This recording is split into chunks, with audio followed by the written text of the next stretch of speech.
Bonsoir à toutes et à tous. Je suis effectivement ravi, très heureux d'être à nouveau avec vous ce soir, très honoré, vraiment très content. Euh, la première fois que je suis venu le faire cet exercice, c'était le 15 octobre 2010, donc ça fait 7 ans. Et voilà, donc, mais c'est toujours un plaisir parce que ça permet de prendre du temps, ce qu'on ne fait jamais quand on est journaliste, qu'on suit l'actualité ou qu'on s'occupe d'un média qui suit l'actualité. On est toujours dans l'urgence et au fond, se poser, regarder ce qui sur les derniers mois fait sens, quels sont les signaux, quelles sont les tendances, quels sont les repères que l'on peut mettre en avant. Ça fait du bien d'abord à soi et du coup c'est un vrai plaisir de le transmettre. Ce à quoi je vais m'efforcer, comme vous le savez, je ne fais pas une étude en bonne et due forme, donc il y a forcément des lacunes.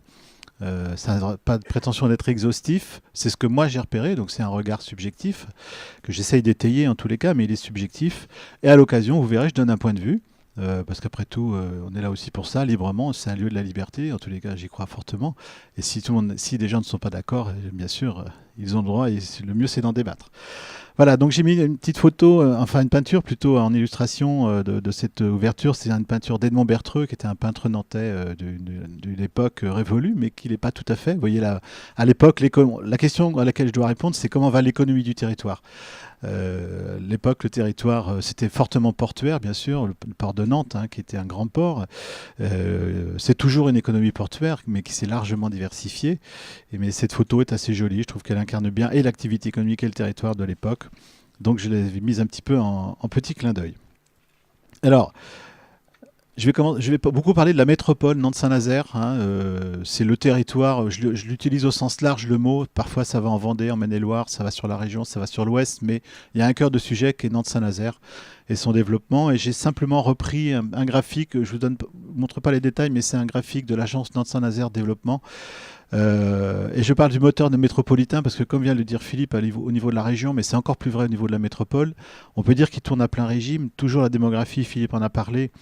Et effectivement, le dernier recensement donne 16 000 habitants par an de plus en Loire-Atlantique.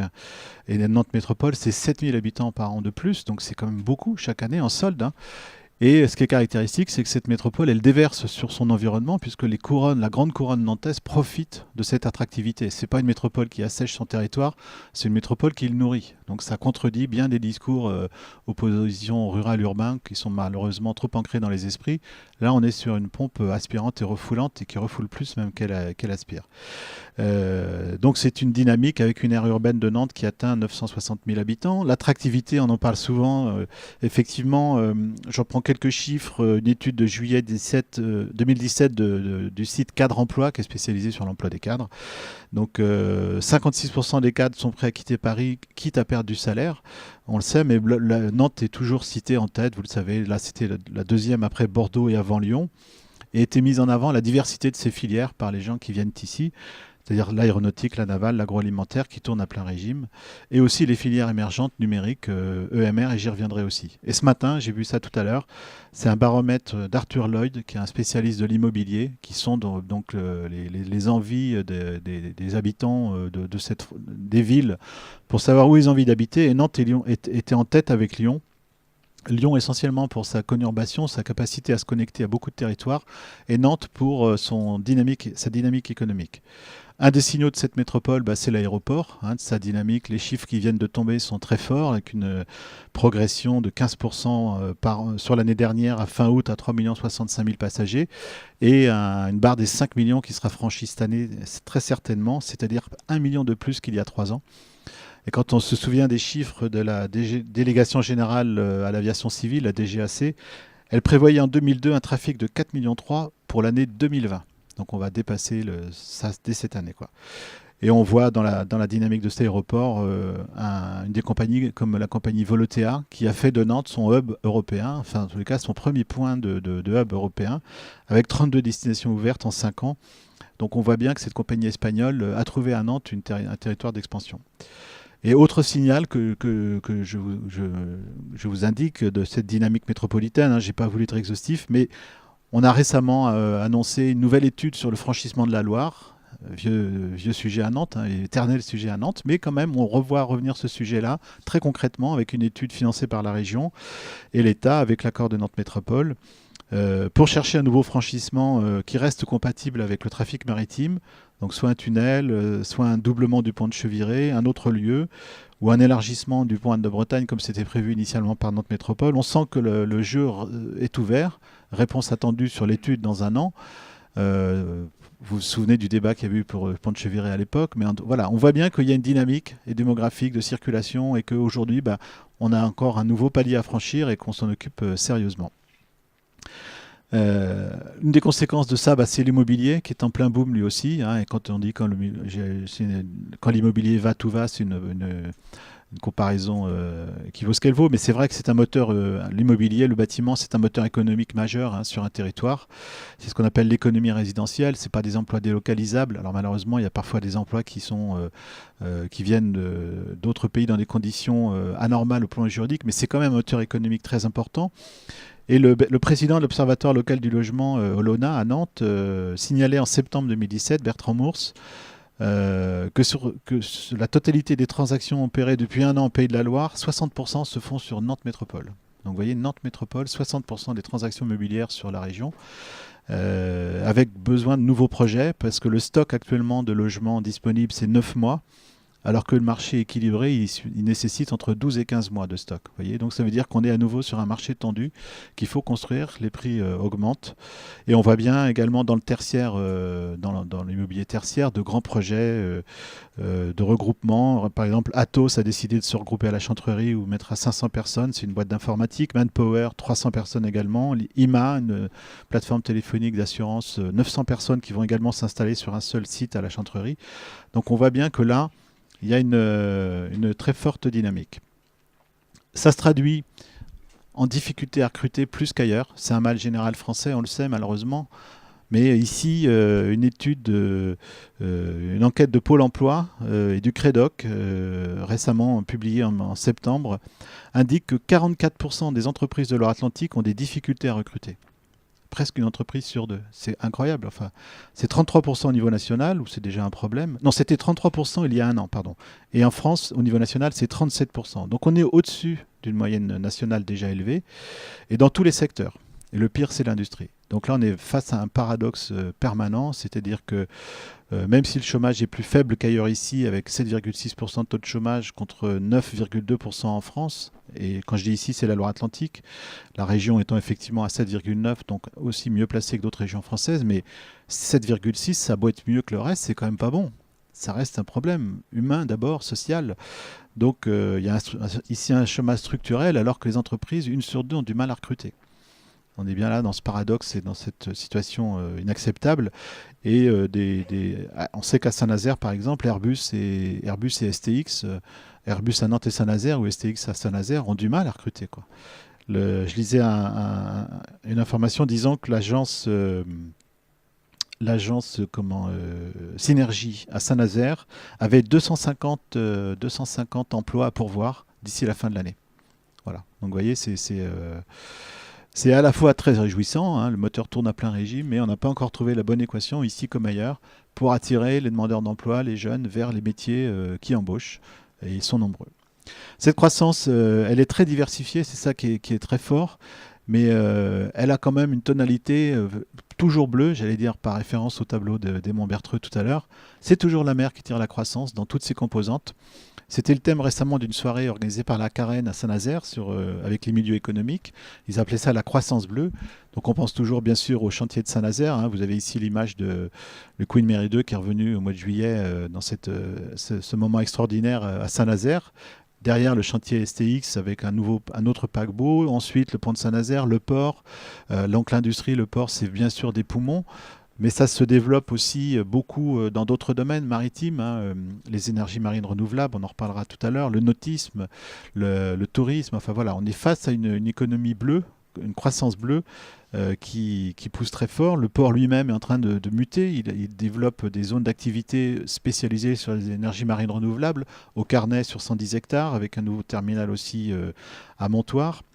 Donc la construction navale, je vous l'ai dit, 7000 emplois, les énergies. Neopolia, un regroupement d'entreprises du territoire nazérien, mais plus large maintenant, qui vient de mettre à l'eau hier à Saint-Nazaire un deuxième paquebot fluvial d'une série commandée par un armateur alsacien, l'Elbe Princesse 2. Ça fait 105 mètres de long, ça devient des vrais navires faits pour naviguer sur les fleuves, donc ayant très peu de tirants d'eau, pouvant passer sous les ponts. Mais c'est quand même du boulot et c'est du savoir-faire nazérien et régional qui se développe. Et c'est aussi beaucoup les énergies marines renouvelables, j'y reviendrai, avec toujours les éoliennes, mais aussi les microalgues, etc. Donc on sent bien que là, il y a un moteur qui continue de pousser toujours. Et je fais un petit focus sur ces énergies marines parce que il y a toujours un grand sujet que sont les éoliennes offshore au large de Saint-Nazaire, les champs d'éoliennes prévus au large de Saint-Nazaire et l'autre au large de Lilieu et de Noirmoutier, hein, deux grands champs d'éoliennes, alors qui ont pris du retard dans leur réalisation, puisque je me souviens qu'en 2010 j'en avais parlé, c'était prévu pour 2017, vous voyez. Donc c'est inévitablement plus long, mais quand même, maintenant on parle de 2022, 2023. Mais c'est des projets à plusieurs milliards d'euros d'investissement, générateurs d'emplois, d'industrie déjà, avec une usine ex-Alstom, désormais General Electric à Saint-Nazaire, qui emploie 250 personnes pour fabriquer des nacelles d'éoliennes. Ce sera de la maintenance, ce sera des transports, ce sera, etc., beaucoup d'activités. Donc là-dessus, on dirait que sur cette question des éoliennes, on est ici dans un rattrapage de la France au niveau européen, puisque la France n'a toujours aucun kilowatt produit par les éoliennes maritimes, contrairement à l'Angleterre, au Royaume-Uni, à l'Allemagne, au Danemark, où là c'est devenu vraiment très important. Et on constate dans ces pays-là, ce qui est un bon signal pour nous, une baisse du prix de l'énergie produite par ces éoliennes offshore. Et on arrive maintenant dans ces pays-là à des niveaux concurrentiels avec l'énergie traditionnelle. Notamment en Angleterre, ils sont à des niveaux de sortie de l'électricité moins chers que le nouveau nucléaire. Et en Allemagne, les deux derniers champs qui ont été installés se sont faits sans subvention. Donc on rentre maintenant, on commence à rentrer dans une économie réelle, ce qui n'est pas encore le cas en France où le prix reste très subventionné parce qu'il faut lancer la filière, on a beaucoup de retard. Mais l'avenir de cette énergie marine, c'est certainement les éoliennes flottantes, c'est-à-dire qu'elles ne sont plus posées sur le sol, sur les plateaux rocheux, près des côtes, avec les questions que ça pose sur les problèmes de l'environnement pour l'œil, mais posées plus loin, ancrées avec des ancres. Et vous en avez ici un exemple sur la gauche de la photo de ce qui est prévu. C'est une éolienne qui va être testée au large du Croisic, qui a été pensée, étudiée par l'école centrale de Nantes, construite par Bouygues Offshore. Et il y a aussi l'université de Stuttgart qui est dans l'histoire. Et là, à droite, vous avez une photo que j'ai piquée ce matin à Ouest France, puisqu'elle est en cours de montage. Et elle va être inaugurée très prochainement. Donc, elle est en cours de montage sur le port de Saint-Nazaire. Elle va être tractée au large du Croisic. Et ça, c'est un projet qui s'appelle SEMREV, qui a coûté 20 millions, 25 millions d'euros d'investissement. Et qui va permettre de tester en conditions réelles, avec la houle, le vent, toutes les données qu'il faut enregistrer pour voir ce que ça donne. La production d'électricité avec une machine qui fait 2 mégawatts, je crois. C'est un engin qui fait 128 mètres de haut. Si ça marche, il est probable que ça marche, parce qu'en Écosse, il y a déjà une première ferme d'éoliennes offshore qui a été installée. Si ça marche, ça permet de produire de l'énergie plus facilement, parce qu'on est moins contraint par les plateaux rocheux qui doivent être peu profonds pour pouvoir ancrer les éoliennes, enfin, installer les éoliennes. On peut les mettre plus loin, dans plus d'endroits, toucher plus de vent, monter plus haut, aller chercher du vent plus haut. Et a été publiée cette semaine une étude américaine qui indique que si on poussait si on installait autant d'éoliennes que possible dans ce système-là, on pourrait couvrir le besoin mondial d'énergie. Bon, c'est assez théorique, bien sûr, mais ça veut dire qu'on est là face à une nouvelle donne qui, dans le siècle qui vient, va sans doute beaucoup changer la question de l'énergie, de la production d'électricité. Et là, alors qu'en France, on était en retard sur la première génération, sur cette génération, on est en avance. En tous les cas, on est bien placé. Et c'est à Nantes-Saint-Nazaire, c'est à Saint-Nazaire que ça se passe. Je dis Nantes-Saint-Nazaire parce qu'effectivement, ce sont les étudiants et surtout les ingénieurs-chercheurs de l'école centrale qui bossent. C'est monté à Saint-Nazaire. On est bien là dans cette métropole, Nantes-Saint-Nazaire, qui est parfaitement complémentaire et aujourd'hui, au plan économique, complètement intégré. Si ce n'est pas encore le cas au plan politique, au plan économique, c'est une évidence, surtout dans les métiers d'avenir. Voilà, donc ça doit être inauguré très prochainement et ça sera à suivre de près parce que derrière, ce sont de grands contrats qui pourront se développer. Pour autant, je le disais, il faut quand même que les choses s'accélèrent sur les champs d'éoliennes classiques, parce que les grands opérateurs mettent beaucoup d'argent, il faut faut que ça commence à fonctionner. Par exemple, Engie, qui est l'un des opérateurs qui s'est positionné en France, a fait savoir qu'il voulait un nouvel opérateur à ses côtés, un partenaire, pour partager les coûts et demain les recettes. Voilà, donc tout ça fait que ça avance bien, c'est de grands enjeux, mais faut maintenir le soutien. Et il y a prochainement à Nantes une grande convention mondiale, le 25 et 26 octobre, 400 professionnels de 20 pays, premier événement européen sur les énergies de la mer, donc c'est sûrement un sujet dont on va parler. La dynamique aussi, elle est aussi beaucoup toujours, et ça c'est bien sur l'industrie, et pas simplement l'industrie, mais surtout l'industrie du futur. Alors c'est une belle phrase, un beau mot, mais en tous les cas, ça veut vraiment dire quelque chose. Airbus continue de muscler ses usines, hein. Il a annoncé 240 millions d'euros d'investissement et 100 recrutements cette année sur Nantes et Saint-Nazaire. Il y a toute une structuration de cette filière aéronautique qui est en cours, pardon. Plusieurs sous-traitants locaux se sont réunis sous le nom de Weir Group, basé à Herbignac, qui s'est déjà déployé au Canada, en Chine, qui fait aujourd'hui 1000 salariés sur 15 sites avec 110 millions d'euros de chiffre d'affaires et l'objectif d'aller à 300 millions en 2020. Et c'est bien sûr soutenu, encouragé par Airbus et les pouvoirs publics. Donc vous voyez, un regroupement d'entreprises régionales devient tout de suite une belle entreprise dans ce domaine-là. L'aéronautique, on n'a pas fini d'en parler, puisque les données qui ont été transmises par Boeing et Airbus au dernier salon du Bourget font état d'un nouvel âge d'or avec un trafic qui devrait tripler et une flotte doublée dans les 20 ans. Un besoin estimé entre 35 000 et 40 000 avions. Donc vous voyez qu'on n'a pas fini de construire des avions dans le monde. Et tant mieux pour les métropoles dans Saint-Nazaire. J'en reparlerai. Je vous vois venir. Alors après, voilà, les technologies évolueront, du kérosène, peut-être un jour autre chose, je ne sais pas. Mais le besoin de transport, les tendances lourdes, elles sont là.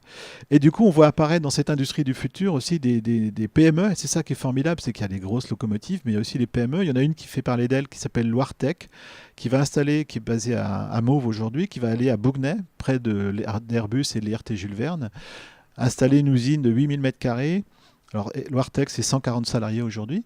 Et cette usine sera vraiment une usine du futur, c'est-à-dire ce qu'on appelle 4.0, donc entièrement digitalisée. Il y aura toujours des salariés, mais on y parle de fabrication additive, de monitoring d'ateliers, de cobotique, d'exosquelettes. Vous voyez, on est dans des nouvelles dimensions où les robots sont des outils qui aident à la manipulation, soit ils sont autonomes, soit ils sont en coopération avec les humains. Voilà, ce sont des usines extrêmement digitales qui sont celles du futur. Et là encore, ça se passe bien puisque Loiretech est sur cette pente-là. Et il y en a un autre qui s'est aussi lancé beaucoup là-dessus, qui s'appelle Daher, qui est un autre sous-traitant d'Airbus. Donc ça, on peut penser que ce sont des ferments pour aider la filière industrielle du territoire, hein, mais de la région et Nantes-Saint-Nazaire en particulier, à continuer à avancer, à donner un avenir à l'industrie. Et on a vu aussi récemment CEA Tech, hein, qui est une émanation donc, du commissariat à l'énergie atomique, a créé un premier laboratoire à Nantes il y a quelques années, annoncer des projets de développement, toujours pour soutenir ils sont 40 aujourd'hui chercheurs, ils vont doubler, ils vont augmenter leur présence. Et ils travaillent sur des systèmes énergétiques marins, sur des contrôles non destructifs de grandes pièces, sur de la cobotique pour les abattoirs. Voilà, donc c'est à la fois le commissariat énergie atomique, donc le top de la science française ou de la recherche, et en même temps ça devient des collaborations avec les PME de notre territoire. Et derrière tout ça, il y a ce qui s'appelle la Manufacturing Academy, pardonnez-moi pour l'accent, qui regroupe l'IRT Jules Verne, Institut de recherche et technologie, qui elle se positionne sur la formation. Et c'est l'UIMM, l'Union des industries métallurgiques, qui va porter ça. Et l'idée, c'est de former des jeunes en situation de production dans des ateliers modernes avec les techniques et les métiers du futur, en allant du CAP à l'ingénieur, pour là aussi changer les images, montrer que ce sont des métiers intéressants et apporter aux entreprises les emplois dont ils ont besoin. Donc c'est un investissement lourd, hein, mais qui est structurant. Et ce matin, il y avait un papier dans les Échos, d'ailleurs, sur Michelin qui fait la même chose à Clermont-Ferrand, qui invente un centre de formation des métiers de l'industrie du futur, qui investit lourdement, là aussi, pour attirer des gens vers ces métiers qui sont pas ceux qui ne méritent pas l'image parfois dévalorisante qu'ils ont aujourd'hui. Voilà, donc ça veut dire qu'on a des grands industriels, des PME, des centres de recherche, des centres de formation, tout ce qu'on appelle toujours un écosystème, j'aime pas le mot, mais il est quand même assez frappant sur l'industrie aujourd'hui, sur Nantes-Saint-Nazaire. À mon avis, qu'il n'y a pas beaucoup d'équivalents en France. Un autre moteur de cette métropole, c'est ce que j'appelle la fusée numérique. Alors là, les annonces de recrutement, ça se lit tous les jours. Les grandes boîtes, Proginov, Cosenergy, OVH, Capgemini. Récemment, là c'est le jour 6, c'est encore le Canadien CGI qui annonce 400 recrutements en Pays de la Loire, au Mans, mais surtout à Nantes, et 200 en Bretagne.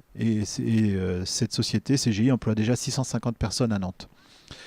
Donc ça, on voit bien que là encore, les grands comptes recrutent dans les métiers du numérique. Mais les startups ne sont pas en reste, on en parle beaucoup aussi. J'en cite une qui s'appelle Akeneo, et vous voyez sur l'image son visuel à elle. Akeneo, c'est une société, une startup créée à Paris en 2013, mais ils sont venus s'installer à Nantes pour vivre dans un cadre plus accueillant. Ils ont fait une levée de fonds de 11 millions d'euros en début 2017, ils ont 60 salariés. Ils font du PIM. Alors le PIM, ça veut dire Product Information Management. C'est des systèmes informatiques qui aident à la gestion des grands catalogues, de la maîtrise des données. C'est un petit peu en amont du big data. Et ça permet à ceux qui ont des grands volumes de données pour des catalogues de le faire beaucoup plus efficacement. Je n'irai pas plus loin dans l'explication. Mais apparemment, c'est très important puisqu'ils ont un développement colossal.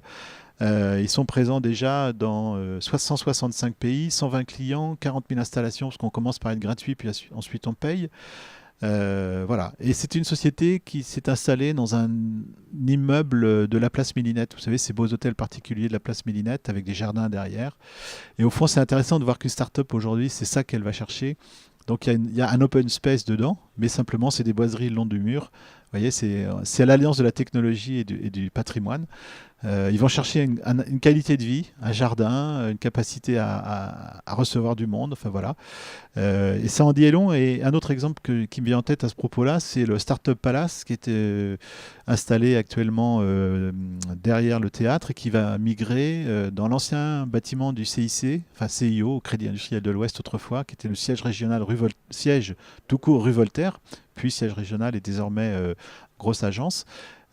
Qui va être réoccupé par Startup Palace, qui est un incubateur de startups qui aide les jeunes entreprises du numérique à se développer. Et ils vont là. Vous voyez, donc ils sont sensibles, eux aussi. C'est une nouvelle génération, c'est une nouvelle façon de réutiliser la ville. Et ça en dit long. Dans le numérique, là encore, les Pays de la Loire sont en tête des régions pour le recrutement. Et il se trouve que 61% des 29 000 emplois du numérique de la région sont en Loire-Atlantique. C'est une étude qui a été faite récemment par l'Observatoire régional des compétences numériques qui vient d'être publiée. Et quand on dit en Loire-Atlantique, dans ces métiers-là, c'est essentiellement sur la métropole de Nantes. Il faut être très clair, hein, même s'il y en a d'autres ailleurs. Et d'ailleurs, l'agence d'urbanisme, Laurent, à Nantes, a aussi fait une étude récemment sur 21 900 emplois sur Nantes Métropole, ce qui au passage représente près de 2 fois le CHU, hein, premier employeur. Il y a beaucoup d'entrepreneurs individuels, environ 1400, mais depuis 7 ans, un nouvel emploi privé sur 5 est dans le secteur du numérique. Voilà, donc les chiffres sont là, il y a 240 startups en Loire-Atlantique qui ont été recensées, 8 incubateurs, 7 programmes d'accélération, mais aussi au plan de la recherche, c'est pas mal, avec 110 chercheurs, enseignants-chercheurs, dont notamment ce laboratoire des sciences du numérique de Nantes qui réunit 450 personnes et qui a fait parler de lui récemment parce qu'il fait partie des 3 laboratoires dans le monde qui travaillent pour Netflix. Vous connaissez Netflix, les plateformes de nouvelle façon de regarder la télévision avec un abonnement et ensuite on regarde ce l'on veut quand on veut. Et pour la compression de la vidéo, c'est-à-dire permettre de passer le plus d'images possible dans le moins de place possible, et donc réduire la taille des fichiers vidéo sans perte de qualité pour l'œil.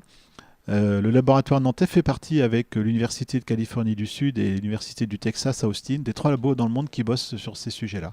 Donc c'est pas mal, je trouve que ça méritait d'être noté. Voilà, donc on pourrait raconter plein d'histoires. L'Université de Nantes avec son projet de construction de maisons, les murs en imprimante 3D, qui a aussi pas mal fait parler d'elle récemment. On a aussi pas mal parlé cette année de MyScript, une société qui permet d'écrire sur une tablette et on retrouve ensuite un fichier en caractère comme si on l'avait tapé à la machine, enfin tapé sur un clavier, vous voyez, donc ça transcrit l'écrit en fichier Word de façon assez incroyable. Et c'est pareil, c'est une émanation de l'Université de Nantes, de l'école Polytech, et qui emploie aujourd'hui 120 salariés qui travaillent dans 65 langues. Donc c'est une très belle réussite, c'est une pépite comme on dit. Petit bémol, c'est qu'elle a été rachetée il y a quelques années par un fonds d'investissement américain. Et là, on voit bien les limites de l'exercice ou le manque de capitaux parfois, ou le manque d'environnement financier, malgré tous les efforts qui sont faits, font que le risque est un jour, je dis pas que je n'annonce pas ça, mais un jour, ça peut plus facilement être délocalisé.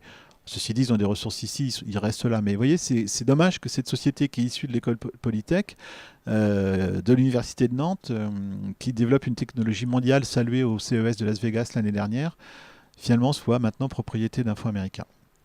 Bon, voilà. Ça pousse aussi parce qu'il y a des projets de territoire qui fonctionnent et qui commencent à fonctionner. Par exemple, le quartier de la création, je mets 7 fois c'est parti. Alors sur l'image, vous avez l'école des beaux-arts à gauche et à droite un ancien bâtiment qui était du même état auparavant que celui de gauche, qui est l'ex-usine Alstom, qui va être réhabilité. Donc vous voyez, c'est l'histoire de dire qu'on est un petit peu à mi-chemin. Le quartier de la création, ça devient vraiment une réalité. C'était pendant longtemps un discours avec beaucoup on va dire, de phrases et de mots très, très savants, mais au fond, ça devient une réalité parce que a récemment été inauguré donc l'immeuble Média Campus à Nantes, qui regroupe Sciences Com Audencia, Télé Nantes, des agences de communication et bientôt Radio, plus des associations professionnelles. L'école des Beaux-Arts vient d'être aussi inaugurée donc, dans ce bâtiment. Vous l'avez sans doute vu, là, c'est un bâtiment très impressionnant. Moi que j'aime beaucoup, après on aime ou on n'aime pas, mais qui est une réinterprétation du bâtiment industriel assez remarquable. A été annoncé hier l'arrivée future de l'école de design de Nantes, qui est une très belle école nantaise, qui a un niveau mondial dans son domaine, hein, qui va quitter la Chantrerie pour venir boulevard de la Prairie au Duc. C'est pour 2022, mais c'est quand même dans l'air du temps, un projet de 26 millions d'euros.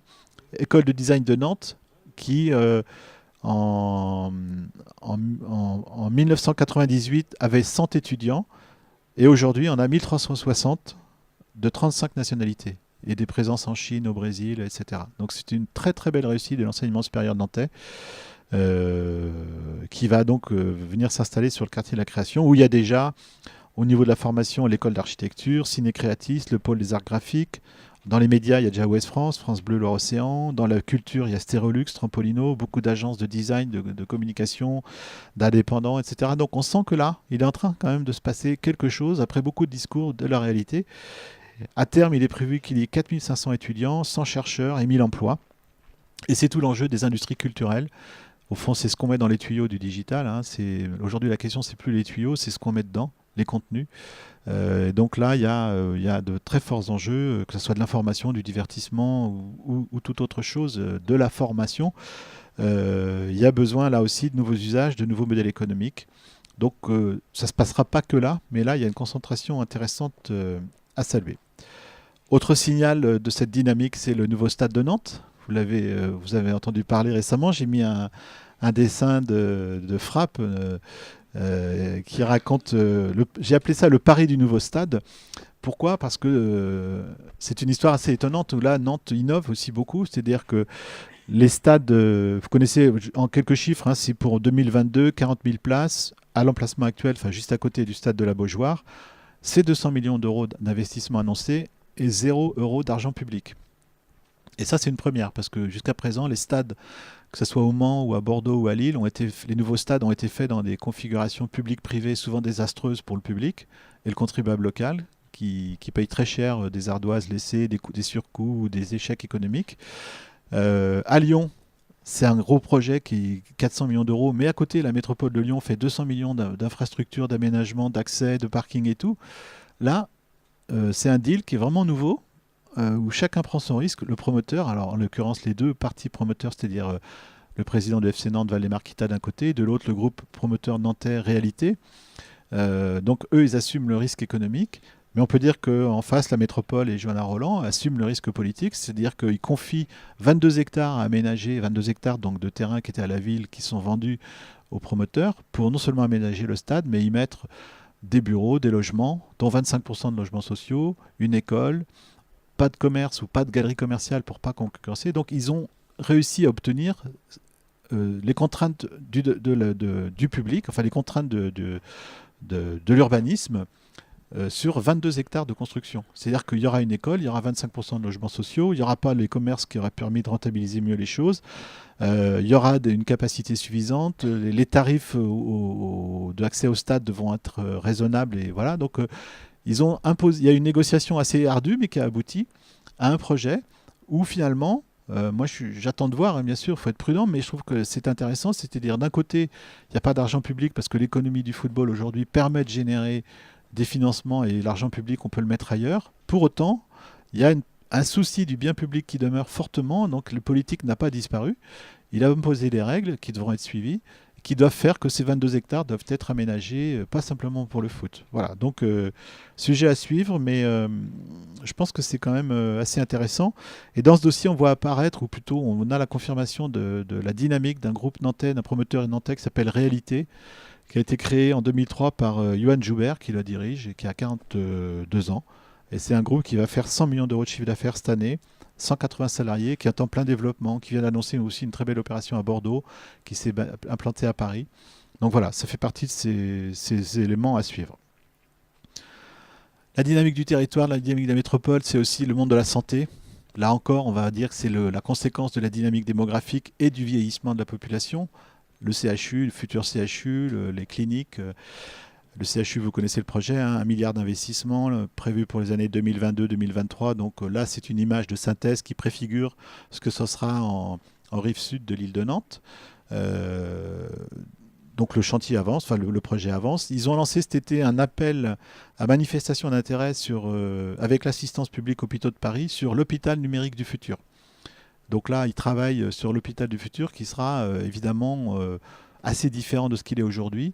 C'est-à-dire que tous les flux de population, les flux d'information, l'avant, pendant et après les soins seront faits beaucoup plus de façon digitale et donc l'information circulera plus facilement. On sera moins présent à l'hôpital, il y aura beaucoup plus de médecine ambulatoire, mais il y aura beaucoup plus d'informations avant, pendant et après, à la fois des patients, de leur famille, de la communauté médicale, etc. Donc c'est un nouveau mode, on va dire, d'hôpital qui est en gestation là. C'est pas que des bâtiments.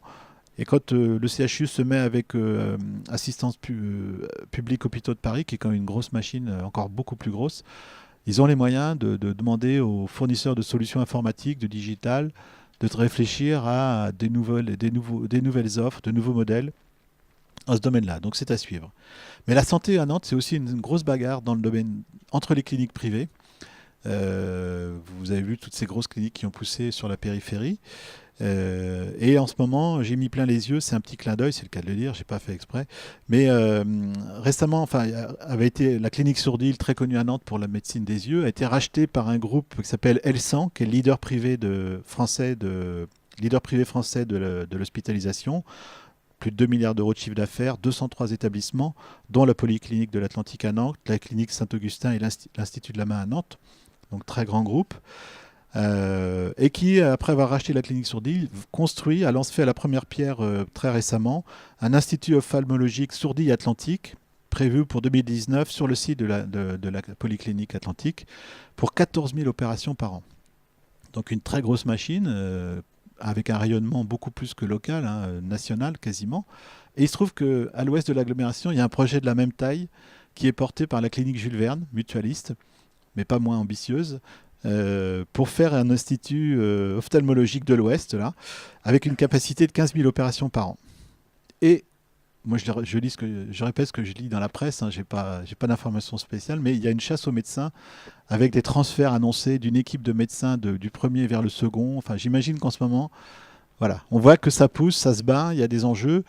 C'est bien sûr d'abord une question humaine et sociale qu'il faut regarder, mais c'est aussi des enjeux économiques. Hein, c'est des investissements très lourds, c'est beaucoup d'emplois. Et la santé est un grand secteur économique. Voilà, donc à suivre également. Et je voulais faire aussi un dernier clin d'œil sur cette dynamique de la métropole pour saluer ce qu'a fait l'agence AIA, agence d'architectes et d'ingénieurs, qui est née à Nantes et qui aujourd'hui emploie 600 personnes, je crois, à Paris, à Lyon, Angers, Genève et Shanghai. 620 personnes, voilà. Mais c'est né à Nantes, il y a une cinquantaine d'années.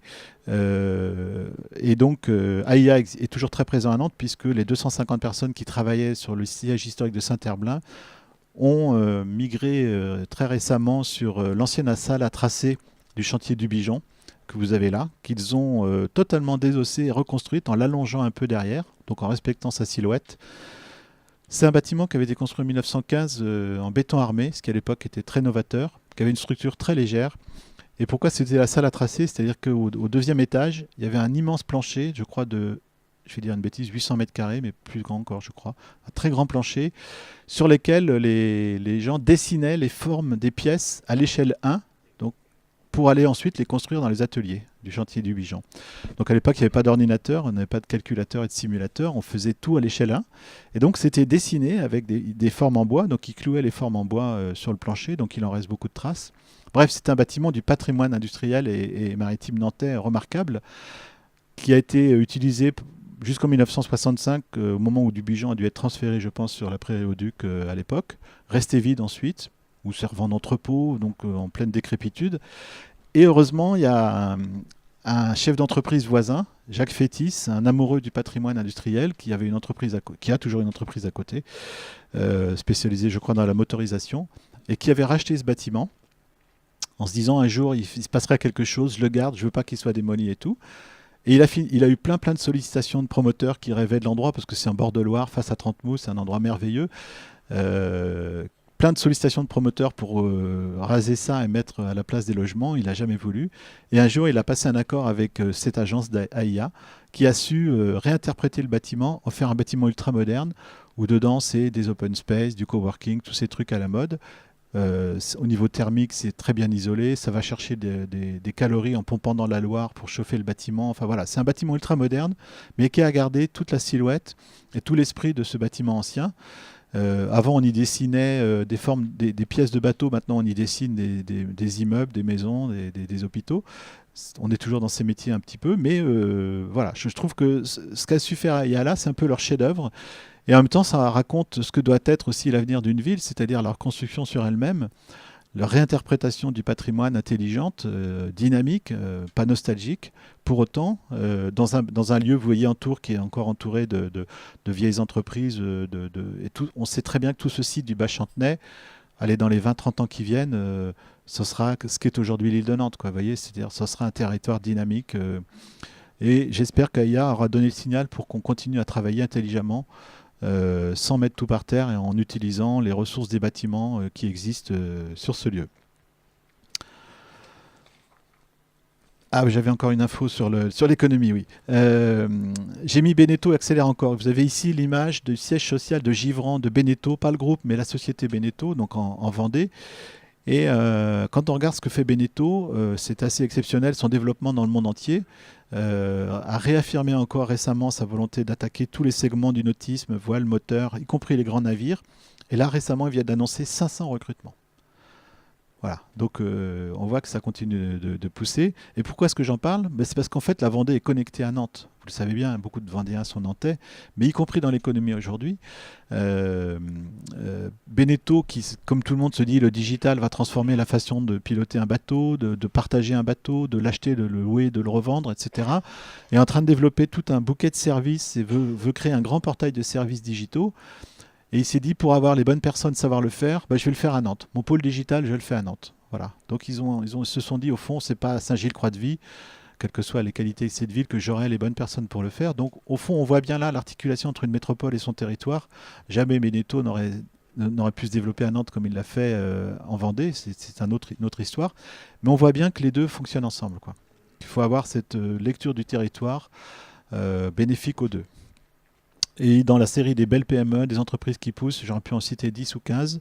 Je parle juste par exemple de Keran ou Keran, je ne sais pas comment on dit, qui est une société d'ingénierie et d'architecture nantaise, basée aujourd'hui, vous savez, sur l'île de Nantes, enfin, sur l'île Beaulieu, dans un bâtiment dessiné par Dominique Perrault, qui est assez joli, et qui emploie 500 personnes dans 30 corps de métiers en France et dans le monde, ingénierie, aménagement pour l'infrastructure et l'urbanisme, et qui vient d'annoncer un recrutement de 80 personnes, dont 30 à Nantes, et qui est sorti d'un gros trou d'air qui les avait mis en difficulté après les municipales en 2014, où il y avait eu un gel de beaucoup de chantiers en cours, y compris des chantiers déjà lancés. Et donc ils ont beaucoup souffert, ils ont su tenir, et là ils sont repartis à l'attaque, ils sont en plein développement. Et j'aurais pu parler d'autres boîtes, mais je n'ai pas le temps, parce que voilà, c'est pour vous montrer que la métropole va bien, quoi. Ça c'est clair. Même si dans le domaine social, du chômage et de la pauvreté, il y a de grands problèmes, et c'est assez même honteux qu'ils demeurent, mais en tous les cas, dans tous les domaines, publics, privés, dans tous les secteurs, traditionnels ou nouveaux, émergents. On a la chance d'être positionné quand même sur l'industrie du futur, sur les énergies du futur, sur l'ingénierie, sur le numérique, enfin voilà, toujours sur l'agroalimentaire. Donc quand on cherchait les villes en France où il y a cette richesse-là, je ne pense pas qu'il y en ait beaucoup. Mais pour moi, il y a aussi la métropole qui rit jaune. Voilà. Je me suis dit, au fond, bon, là c'est une photo que j'ai trouvée qui m'a amusé, le jaune, et c'est pas le seul souci, hein, rassurez-vous. Au fond, je vais quand même commencer par là, je vais pas vous décevoir. Pourquoi c'est métropole rit jaune? Parce que on est en train de vivre, je pense, la dernière ligne droite, enfin je pense, on ne sait jamais, il y a tellement de rebondissements dans ce feuilleton, mais en tous les cas, c'est l'histoire de Notre-Dame-de-Lande, vous voyez ici la piste de l'aéroport actuel. En février prochain, la DUP du projet de Notre-Dame-des-Landes prend fin et si elle n'est pas renouvelée, tout tombe à l'eau. Donc il y a une décision politique annoncée pour la fin de l'année qui va être majeure. Donc la bataille se joue maintenant. Je parle sous le contrôle d'éminents spécialistes qui me contrediront si je dis n'importe quoi. Alors moi, voilà, j'ai un point de vue, vous le connaissez peut-être, moi je suis favorable au projet et je vous parle librement et encore une fois, j'accepte toutes les contradictions, il n'y a pas de problème. Mais je pose la question, est-ce que la médiation est une manipulation ou pas, hein, ce qui se passe en ce moment, la personnalité, le parcours de 2 médiateurs sur 3, le déséquilibre dans le jeu actuel des informations et des consultations des deux bords, les prises de parti publiques du ministre quand même, le plus concerné, Nicolas Hulot, qui prend parti alors que le dossier n'est pas encore fini. Voilà, ça fait beaucoup. Ça fait beaucoup. Alors on dit que Hulot est prêt à démissionner, hein. J'ai vu ça hier soir. Je ne sais pas si c'est vrai, mais en tous les cas, c'est assez fou, quoi. Quand on regarde ça. Alors moi, je ne vais pas rentrer dans le fond du dossier, hein, rassurez-vous. Mais au fond, je me dis, soit c'est une manipulation et pour arriver à dire non, et là, ce serait vraiment une grossière manipulation et ça suscitera encore plus de colère de ceux qui verront un déni de démocratie. Un déni. Moi, je défends l'environnement. Je pense que le projet d'aéroport Notre-Dame est bon pour l'environnement. Voilà. Donc, je pense que si pour aboutir à un résultat non, en ayant fait cette parodie, cette palinodie, cette manipulation, ce serait un scandale de plus. Si pour arriver à un oui, parce qu'après tout, le jeu reste ouvert malgré tout, ce serait une manipulation, on va dire, assez machiavélique. C'est-à-dire qu'en gros, les opposants ne pourraient pas dire, là, ils pourront plus dire, on n'a pas étudié toutes les solutions, c'est toujours les mêmes qui décident et qui étudient. Là, c'est leur propre camp, c'est leurs ministres, c'est leurs propres experts qui sont à la manœuvre. Donc si jamais, je dis bien si jamais on aboutissait à un oui, ça ferait penser un peu à l'époque du Parti communiste stalinien, où celui qui était mis minorité était chargé d'aller présenter le rapport devant l'Assemblée pour bien lui faire boire le calice jusqu'à la lie, quoi. Vous voyez ce que je veux dire, c'est que je fais une pure hypothèse, hein, c'est que si c'est une manipulation pour arriver à dire non, c'est machiavélique. Mais c'est quand même honteux. Voilà. C'est que c'est quand même honteux parce que dans tous les cas, et je parle aujourd'hui, mais je parle aussi pour hier, c'est une absence de courage politique. C'est une gestion d'un dossier où on cherche à gagner du temps sans jamais trancher sur le droit, sur le fond. Et en assumant les positions, quoi. Et ça, voilà, je trouve que c'est dramatique, on en est là, on va voir ce qui va se passer, j'en sais rien, pas plus que les autres. Mais dire non, c'est vraiment donner raison à ceux qui ont pété le centre-ville de Nantes, qui occupent la ZAD, et à tous ceux qui les ont soutenus implicitement. Pour moi, ce serait une défaite de la pensée, une défaite de la rationalité, c'est-à-dire que ce serait le débat mode Twitter, où tout est possible, on raconte n'importe quoi, il n'y a plus de sens, plus rien. Une défaite de la politique, au fond, qui est quand même l'art de trouver des compromis, des médiations et de chercher des voies de passage démocratiques. Voilà. Et je suis d'autant plus, je vais dire, presque un sentiment d'écœurement, parce qu'au fond, ces grandes questions de l'environnement dont on nous rabat les oreilles, qui sont bien sûr importantes, je vais prendre un exemple, l'étalement urbain. La consommation de terres agricoles qui est reprochée à Notre-Dame-des-Landes. Tous les ans, en Loire-Atlantique, l'étalement urbain, c'est l'équivalent d'un aéroport Notre-Dame-des-Landes. Silence assourdissant, personne n'en parle, tout le monde s'en fout, y compris les politiques locaux d'ailleurs, enfin qui font pas assez à mon avis. Donc là, si on voulait simplement régler cette question-là, l'impact de Notre-Dame-des-Landes, ce serait rien. Vous voyez, je trouve que là, il y a aussi une incapacité collective à défendre ce projet au nom s'il y avait eu plus de volonté politique locale et d'intelligence sur la gestion des sols locaux, je pense qu'on y serait parvenu plus facilement. Localement, comme je l'ai dit, une ville qui se reconstruit sur elle-même, si on réurbanise le site de l'aéroport actuel, Je crois que c'est 15 000 logements, 15 000 habitants, donc c'est beaucoup d'hectares en moins. Ce serait intéressant de comparer combien ça éviterait d'hectares en étalement urbain. Vous savez aussi qu'il y a un grand site, je crois que c'est 17 000 hectares au nord de Nantes, qui est protégé, quoi qu'il arrive, pour empêcher l'urbanisation de galoper entre Nantes et l'aéroport. C'est énorme, 17 000 hectares. Voilà. Donc au niveau local, et bien sûr, bien sûr, d'abord, la santé des habitants qui sont proches, la sécurité. Vrai, ça aussi, c'est des questions environnementales, hein, la santé et la sécurité. Bref, tout ça, moi, je pense qu'au niveau local, l'aéroport est justifié. Au niveau régional, quand la moitié des habitants d'une zone de 8 millions d'habitants vont prendre l'avion à Paris et qu'il y a beaucoup d'aéroports avec une dissémination, de se faire une belle plateforme régionale, interrégionale, intelligente pour un siècle, parce que le projet est pour un siècle, c'est bon pour l'environnement. Et quant au niveau national, bah là encore, si on décide de couper les ailes de Nantes ou de le faire croire qu'il pourra se développer, mais ce qui n'est pas vrai autant à Nantes Atlantique qu'à Notre-Dame-des-Landes, c'est favoriser implicitement la concentration, surconcentration parisienne, qui est le plus grand désastre pour l'environnement aujourd'hui, en France. Ah, je veux dire, il faut regarder le problème dans sa complexité, dans sa globalité, quoi. Donc wait and see, on verra bien. Mais je suis vraiment là-dessus un peu effondré, quoi. Voilà. Et d'autant plus que dans ces moments où on vient de parler de la métropole, je fais un comparatif avec ce qui se passe en ce moment sur le Grand Paris, où on est en train de parler de 110 milliards d'euros d'investissement. Vous imaginez un peu le montant de ce qui est prévu sur cet immense territoire. Alors le gouvernement annonce une nouvelle politique d'infrastructure, très bien, c'est-à-dire qu'effectivement, il faut commencer par entretenir les voies existantes, les voies ferrées existantes, celles qui sont les plus utilisées, sans doute avant de mettre 7 milliards d'euros dans un Paris-Toulouse. Ok, pourquoi pas, si on compare, ça a du sens, etc. Mais par rapport au coût de Notre-Dame-des-Landes, c'est absolument ridicule. Le métro express annoncé à Paris, 200 km de voies nouvelles, 68 gares, un coût initial de 22 milliards d'euros qui vient d'être réestimé en septembre à 33 milliards d'euros, premier dérapage. Et c'est pas fini. Dans le même temps, je rappelle que Notre-Dame-des-Landes, la plateforme, c'est 560 millions d'euros financés à 70% par le privé, donc vous voyez comparer.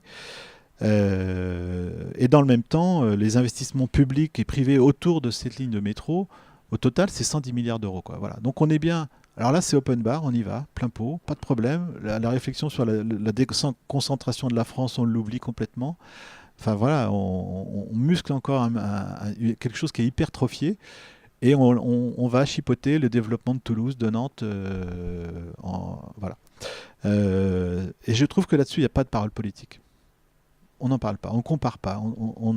Voilà. Et voilà, donc tout ça me paraît. On devrait parler du Grand Paris dans le débat sur Notre-Dame-des-Landes. Enfin, ça devrait être présent dans la vision de l'analyse des choses. Parce que ce qui se fait là ne se fera pas ailleurs, hein, c'est évident. Voilà. Autre souci à mes yeux pour la métropole, il faut quand même se poser aussi quelques questions. Tout ne va pas bien. C'est l'avenir de STX. Alors 10 ans de carnet de commandes, fantastique. Champion du monde de construction de paquebots, formidable. Et j'ai mis tout ça pourquoi? Parce que le 31 mai, le nouveau président de la République, Emmanuel Macron, visite les chantiers nazériens. C'est une de ses premières sorties, je pense, en région depuis son élection. Et il remet en cause l'accord qui venait d'être ficelé quelques semaines avant par l'ancien gouvernement pour une reprise par Fincantieri. Ceci dit en passant, je trouve que l'ancien gouvernement d'avoir négocié un sujet pareil à quelques semaines de la fin d'un mandat, c'est parfaitement honteux. C'est-à-dire que c'est typiquement le dossier qu'il fallait remettre au successeur en disant on s'engage pour 20 ans, c'est vous qui allez le gérer. Il n'y avait aucune urgence pour signer cet accord. C'est absurde. Donc bref, avait ici un accord désastreux qui donnait une majorité de fait aux Italiens, Fincantieri plus une fondation basée à Trieste comme Fincantieri, une sorte de caisse d'épargne locale qui prenait 6% et qui bien sûr les aurait reversés à Fincantieri quand il voulait. Voilà. Donc il dit c'est pas bien, il faut recommencer, très bien. Bon, on se dit au fond, il y a enfin une parole politique qui va essayer de porter le projet et se réfléchir un peu à l'avenir de ce chantier, qui est un grand site mondial de construction navale, une industrie stratégique pour la France, et on va. Il dit même, si on ne trouve pas d'accord, on va nationaliser. Donc il annonce une nationalisation, une menace de, donc il va loin, quoi. Puis finalement, il y a une négociation qui vient, etc. Et on revient à un accord où Fincantieri continue de avoir 51%, alors 50 plus 1% prêté pendant 12 ans. Mais on retrouve à nouveau l'astuce, quoi. C'est-à-dire que, mais la commande opérationnelle donnée à Fincantieri, alors on va dire avant c'était les Coréens, c'était STX, ok. Mais sauf que c'était un chantier coréen qui n'était pas sur les paquebots, qui lui-même était empêtré dans 1000 difficultés, c'était un conglomérat, qui était très loin physiquement et culturellement. Et donc finalement laisser carte blanche aux dirigeants des chantiers. Donc les chantiers, tout en étant filiales d'un STX, les chantiers de Saint-Nazaire avaient une direction de plein exercice à Saint-Nazaire, qui a été remarquablement mise en œuvre par Laurent Castin et son équipe, hein, qui ont su trouver, continuer à investir sur le long terme, développer un grand portique, investir sur la formation, sur l'évolution des métiers, et donc trouver des clients pour avoir 10 ans de carnet de commandes, c'est quand même un beau succès. Donc au fond, ils étaient dans la configuration d'un chantier de plein exercice. Ils ont changé d'actionnaire, mais là, ils sont dans un groupe qui doit avoir une vingtaine de sites dans le monde de construction navale, dans 7 pays, dont la Chine, qui sont en train d'aider à faire des paquebots. Alors, toutes les protections juridiques qu'on nous annonce, de transfert de savoir-faire, de pilotage du chantier, de maintien des intérêts, etc., c'est super hein, sur le papier, mais dans la réalité, la vraie vie, c'est pas ça. Enfin, moi, c'est mon point de vue. Hein. Je dis pas que j'ai raison, je donne simplement mon analyse. On n'a pas été fichu de trouver un porteur de projet français pour ce chantier qui est un des champions du monde du secteur. Il a été vendu 80 millions d'euros. Enfin, vous voyez un peu le prix par rapport à ce que ça représente. Euh, donc on n'a pas trouvé un actionnaire ou des actionnaires français. L'État a refusé des solutions franco-françaises parce qu'il voulait un grand opérateur. Donc là, c'est merci Bercy. Et du coup, on pense que dans 10 ans, parce que l'industrie cyclique, navale étant cyclique, mettons dans 10-15 ans, ça va moins bien, on pense qu'à l'époque, on trouvera des gens pour régler le problème autrement que Fincantieri quand il aura tous les pouvoirs. Bah non. Donc voilà, on a donné le chantier à un concurrent, au nom de l'Europe, etc., au nom d'une discussion à venir entre Naval Group et l'ex-DCNS et le volet militaire de Fincantieri. C'est super, mais sauf que là, on est dans l'hypothétique avec des choses à venir, annoncées, qui seront confirmées, alors que là, on signe ferme.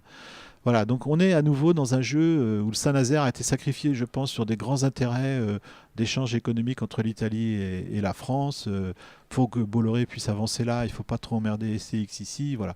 Au passage, ceux qui hurlaient contre la nationalisation, les grands libéraux qui dénonçaient le projet de nationalisation française, ne disent rien quand c'est Fincantieri, qui est filiale de l'État italien à 70%, qui reprend les chantiers. Parce que ça dépend d'une caisse des dépôts italienne, donc c'est l'État. Voilà. Donc, bon, voilà. C'est mon. Je peux me tromper, j'espère me tromper en disant ça, hein, mais je trouve qu'on a encore fait de la politique comme des coups, des effets d'annonce, et puis derrière, on voit qu'il se passe pas forcément la même chose. Autre clignotant qui est au rouge sur le territoire, c'est Cordemais. Hein, alors pour des raisons qui se comprennent, hein, l'environnement, le plan climat qui était annoncé par Nicolas Hulot, donc l'arrêt des centrales au charbon d'ici 2022 ou l'évolution vers des activités moins carbonées. Il se trouve qu'il y a un projet de reconversion vers la biomasse qui est étudié à Cordemais depuis plusieurs années, qui est un projet très complexe parce que faire de l'énergie avec des biomasses, donc du bois ou des matières végétales, ou en tous les cas l'injecter dans le charbon, ça ne se fait pas comme ça.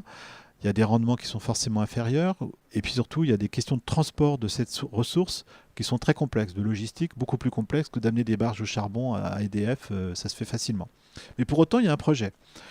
Et cet été, Nicolas Hulot, toujours lui, merci Monsieur Hulot, quand même, il est quand même sur 2 gros dossiers pour l'histoire de la Loire, je vous le dis au passage, a dit, en réponse à une députée, Anne-France Brunet, que non, le rendement énergétique est faible et donc on ne pourra pas reconvertir Cordemais, donc c'est foutu. Donc en gros, on va fermer Cordemais. Enfin, voilà. Ça a été démenti.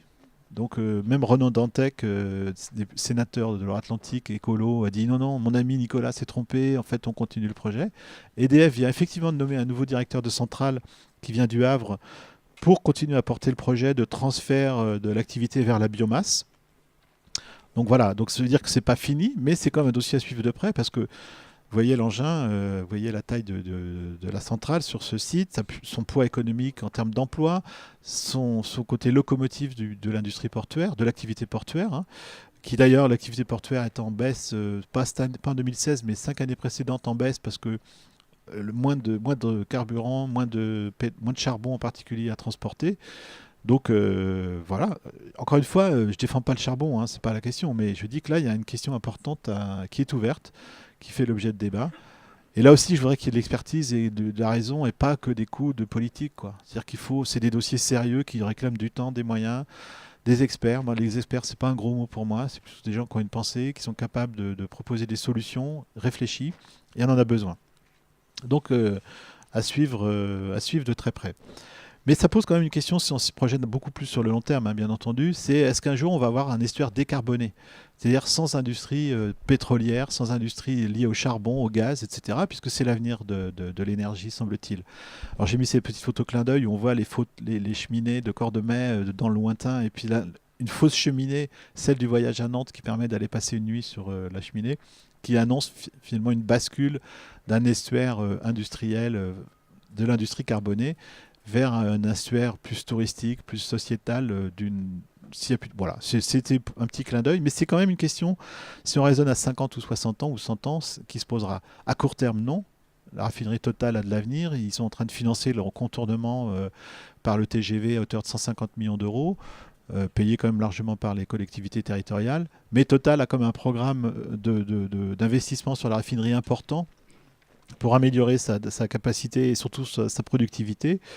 Le terminal méthanier a encore aussi de beaux jours devant lui. Le transport du gaz est une industrie très stratégique pour la France et pour l'Europe, donc c'est pas demain la veille que ça fermera. Mais après tout, puisqu'on est là pour se projeter aussi, faut savoir que cette belle histoire aura une fin, forcément. Et dernier point, avant de conclure, où je disais tout ne va pas toujours si bien à Nantes. Là, je vais parler de l'université, enfin, on va dire l'enseignement supérieur à Nantes. Euh, j'ai mis le site internet du projet Next, qui veut dire Nantes Excellence Trajectory, qui est donc un projet de nouvelle université nantaise porté par l'université de Nantes, l'école centrale.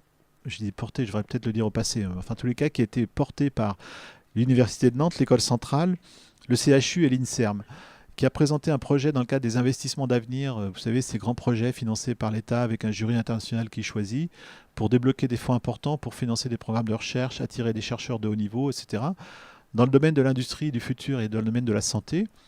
Et ils ont décroché un label ICIT au début de l'année. Et c'était exceptionnel, parce que Nantes est vraiment loin de d'autres villes en matière universitaire, très très loin, de Bordeaux, de Lyon, je ne parle pas de Paris, hein. Et du coup, là, et Rennes n'avait pas eu de label ici, Rennes plus puissant que Nantes en université, et là, c'était génial. C'était d'un seul coup la belle opération, et surtout, ça annonçait un rapprochement de deux univers qui ont du mal souvent à travailler ensemble dans l'enseignement supérieur, qui sont l'université et les grandes écoles, l'école centrale et l'université de Nantes. Et puis ensuite, patatras, quand il a fallu rentrer derrière l'intention dans la réalité juridique des contrats et de qui dépend tel personnel, etc., il y a eu des raidissements que je ne vais pas décrypter ici, assez complexes. En tous les cas, à un moment, l'école centrale a fait marche arrière. Et son conseil d'administration a fini par dire non, on n'ira pas dans le projet. Alors qu'ils avaient le label quand même, hein. Et du coup, ce qui s'est passé dans l'été, c'est que l'école centrale dépend quand même du ministère de l'Enseignement et de la Recherche. Il y a des représentants de l'État à conseil d'administration. Et dans l'été, son directeur de l'époque, Arnaud Poitou, qui est deuxième à gauche sur la photo, l'homme avec une veste claire, a été débarqué. Et a été nommé un nouveau directeur par intérim, qui a comme mission, je pense, d'essayer de recoller les morceaux et d'essayer de sortir, de retrouver une dynamique pour avoir ce label ICIT, qui est la seule chance pour l'Université de Nantes et l'enseignement supérieur nantais de franchir un cap et de sortir. En gros, si on veut aller vite, on est en deuxième division. Si on passer en première, c'était notre seule chance, quoi. Voilà.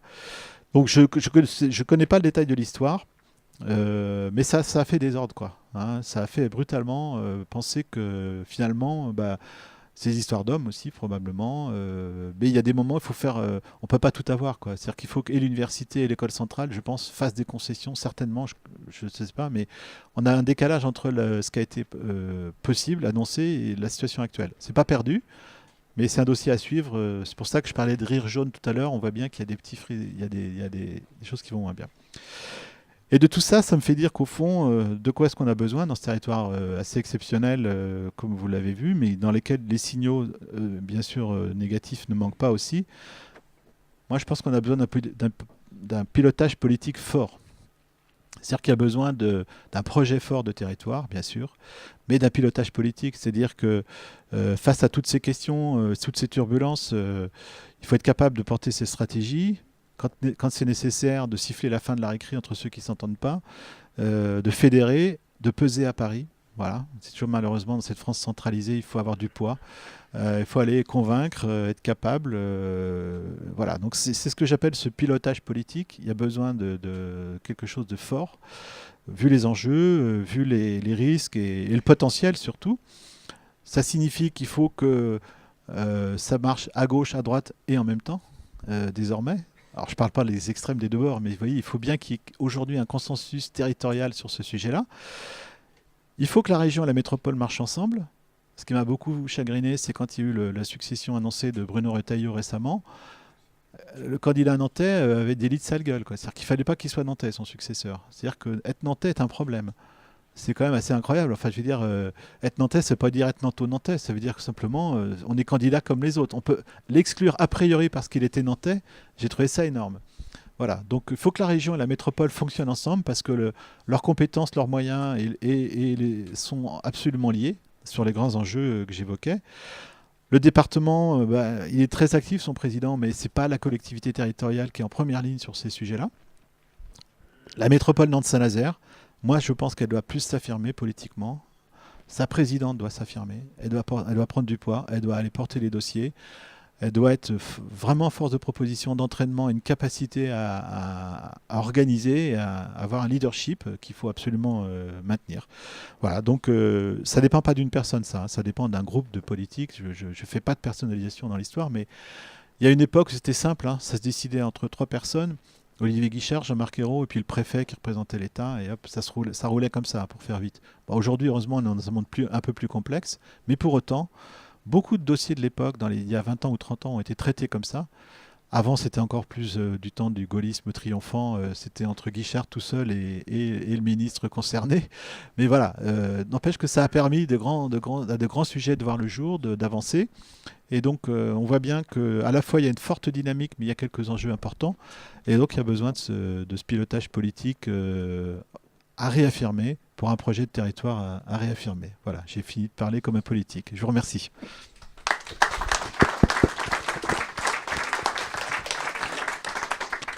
Très bien, merci Dominique pour ce parcours rapide, mais tout à fait intéressant, à la fois qui valorise en gros les atouts du territoire, mais aussi les petites épines ou les grosses épines qui subsistent et qu'il faudrait régler également. Alors, qui veut poser la première question? Oui. Attendez le micro parce qu'on enregistre. Oui, j'aurais voulu savoir si le CHU est définitivement ancré sur l'île de Nantes ou si un jour ce sera plutôt à l'hôpital Laennec, comme certains le souhaitent, à juste titre d'ailleurs. Moi, je pense que c'est plié. Enfin, remettre ça en cause aujourd'hui, alors tout est toujours possible, hein, mais c'est un niveau d'études, d'infrastructures, de projets portés. Enfin, vous voyez, c'est sur les rails. Alors, s'il y a une remise en cause, ça sera gouvernemental. Ça ne dépend pas d'ici. Hein. Ça dépend d'une décision ministérielle de l'État, soit pour des mesures d'économie, je sais rien. Enfin voilà. Mais je pense pas. Moi, je pense pas. Voilà. Mais je peux me tromper. Oui. Question? Alors, s'il n'y en a pas, je vais passer à gauche. Oui, dans Nantes qui rit jaune, tu n'as pas parlé des coopérations avec les autres pôles de l'Ouest, que ça soit sur la cancérologie, c'est un peu compliqué, l'université Pays de Loire, Bretagne patine, un petit regard là-dessus. Oui, alors je ne connais pas tous les détails de l'université Bretagne-Pays de la Loire. Je pense qu'elle est morte vivante. Enfin voilà, il y a eu une grosse tentative à l'époque des premières vagues d'investissement d'avenir de faire un projet à l'échelle des deux régions avec 7 sites. Mais au niveau du jury national, ils n'en voulaient pas. Ils ne croyaient pas à la gouvernance. Ils pensaient que ça allait saupoudrer les efforts et que chacun, c'était un vrai risque. Hein. C'est-à-dire qu'au fond, Rennes continuera à dire c'est pour moi, Nantes c'est pour moi, etc. Et que la logique d'un grand territoire où on dit on met l'argent là où il y a le champion et tant pis si c'est là, tant pis on accepte ça, c'était perçu comme étant pas suffisamment solide. Donc de facto, on est revenu à des dimensions de ville, quoi. Même si Rennes, je pense, garde des projets avec d'autres universités bretonnes, mais Rennes est en train de préparer la fusion de Rennes 1, Rennes 2. Donc ils ont compris que l'université reste une licence de quelque chose particulièrement, enfin une licence d'une ville, quoi. On est l'université d'une ville, je pense, hein, mais je peux me tromper. Hein. Et quant à l'aspect cancérologique, je ne le connais pas. Oui, Françoise. Oui, bonsoir. Il y a actuellement, enfin, vous avez évoqué à partir de Aya le développement du Bas-Chantenay, etc. Il y a actuellement une formidable énergie qui se passe au niveau du nautisme, et la filière nautique est encouragée déjà il y a 3 ans par le regroupement du pôle mer Bretagne et la région. Il y a le groupe Nina aussi qui se développe. Bon, il y a des acteurs qui unissent leurs efforts. Ma question, c'est est-ce que vous avez l'impression que tout ça, ça va enfin aboutir ? J'ai pas de réponse, je suis désolé. Ça dépend ce que vous appelez par aboutir à Nantes ou Saint-Nazaire. Enfin, il y a à toute la Saint-Nazaire, région, toute la région. pour tout ce rêve qu'on a depuis longtemps. Il y a énormément de gens qui ont fait des Oui. tentatives déjà autrefois. Bon, peut-être que c'était trop tôt, peut-être que. Mais Sur là, il y les a vraiment aménagements, vous voulez dire sur des les aménagements pour le aménagements. Bah oui, il tourisme, y a eu Nauticap autrefois. Il y a eu Oui. des gens avant. Il y a franchement quelque chose de très positif qui se passe avec suite aussi au débat pour la Loire. Et on sent bien qu'il y a des acteurs qui se regroupent et puis il y a vraiment des choses. Mais vous voyez comment l'avenir de. J'ai pas le de ça. sentiment, mais je peux me tromper là encore, qu'il y ait une forte volonté politique en fait en réponse à ces attentes. Je peux me tromper, hein, je suis pas aussi. Peut-être Franck, tu en diras plus que moi, mais est-ce qu'à Nantes il y a des grands projets liés au nautisme ?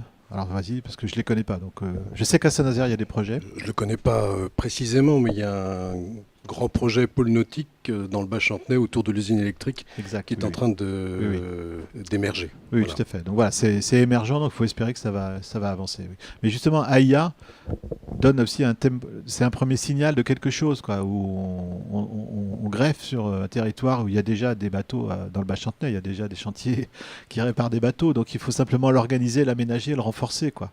Et ce serait génial si ça avançait. Oui, vous avez abordé très succinctement les questions sociales, de pauvreté.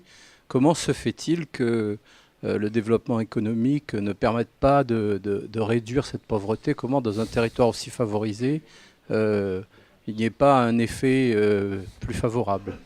C'est la question que je pose sans avoir malheureusement de réponse. On dit toujours la même chose. Il y a des métiers qui n'attirent pas, l'industrie, à tort. La formation ne serait pas adaptée. Enfin, voilà, il n'y a pas une réponse, certainement pas une, mais il y a un vrai scandale, quoi. Évidemment, quoi. Quand on voit 44% des dirigeants d'entreprises disent qu'ils ont du mal à recruter, quand on fait le taux de chômage, je ne sais pas combien ça représente de dizaines de milliers de personnes dans Loire-Atlantique. C'est considérable, quoi. Donc, alors on annonce un grand plan formation. C'est fait partie de ces grands sujets qui vont s'ouvrir au niveau national.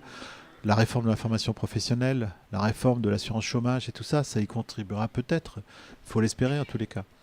Mais on est quand même dans une situation paradoxale aujourd'hui qui devrait là aussi susciter beaucoup de prise en compte, de prise de parole politique. Enfin, il y a des actions de mener, hein, là aussi, il ne faut surtout pas dire que rien n'est fait, hein, parce qu'il y a beaucoup de choses de faites.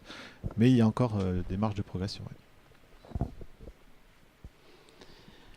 Alors moi je vais poser une question, s'il n'y en a pas pour le moment d'autres dans la salle.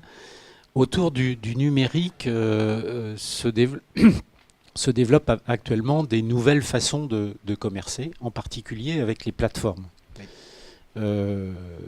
Et de ce point de vue-là, alors d'abord il y a eu des initiatives nantaises, peut-être que tu pourrais en dire un mot. Je pense à Fairbooking, parce que aujourd'hui vous êtes touriste et quand vous allez dans un endroit du monde, vous cherchez évidemment un endroit pour l'hébergement, et Fairbooking est un outil que vous utilisez probablement qui vous permet de trouver l'hébergement dont vous avez besoin. Mais Fairbooking capte 30% de la transaction entre vous et l'hôtel qui va vous recevoir.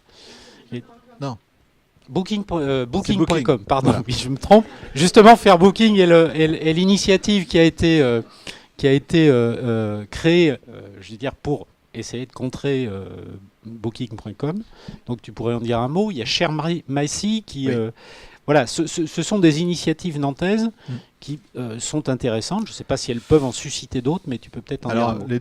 Ce que je sais de ces deux sujets-là, c'est que en face de Fairbooking, il y a des gens qui dépensent des milliards de dollars par an en publicité sur Internet, en achat de mots-clés, en visibilité sur Internet, qui font que dès que vous tapez maison ou hôtel quelque part et vous les voyez apparaître en haut de la page Google et derrière tout et pour monter en haut de la page, il faut des fortunes, voilà, que n'aura jamais faire Booking. Donc ça ne pourra marcher que s'il y a une volonté des hôteliers eux-mêmes de le mettre en avant. Donc ça ne peut être qu'un travail de longue haleine, mais c'est aussi une question de moyens. On revient toujours à la question des moyens, hein. Quant à Sherma ici, c'est porté par une société nantaise qui s'appelle Image Création, qui est une agence web, et qui en fait c'est pour faire le partage des bateaux, pour trouver des occasions de naviguer, un peu comme pour Blablacar, je trouve une voiture qui va de tel endroit à tel endroit et je l'utilise pour me déplacer. Et là, c'est pour partager le bateau que quelqu'un a et qui va naviguer, je peux naviguer avec lui. Il y en a beaucoup comme ça, mais c'est une super idée. Je pense que ça répond à un vrai besoin. Mais il y en a plusieurs. Il y en a une autre à Nantes qui s'appelle... j'ai oublié son nom.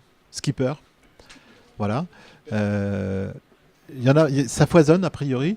Et je pense que là, ce qui va se passer, on est dans une phase d'émergence et il y en a une ou deux en France qui vont s'imposer parce que je pense que ça répond à une vraie demande. Donc, Plus globalement, la question de l'économie collaborative, c'est quelque chose sur lequel le territoire est positionné ? J'ai pas de réponse à ça. Le grand sujet de l'économie collaborative, c'est que on a d'un côté les géants mondiaux, hyper, Uber, on en pense qu'on veut, mais c'est une puissance folle. Enfin, vu l'argent qu'ils ont en capitaux, voilà. Et de l'autre, c'est des bonnes volontés locales. Je suis pas du tout péjoratif en disant ça, mais c'est très compliqué, quoi. Donc, pour autant, je pense qu'il est possible de faire émerger des plateformes locales, des plateformes territoriales, mais ça relève de la prise de conscience individuelle, citoyenne.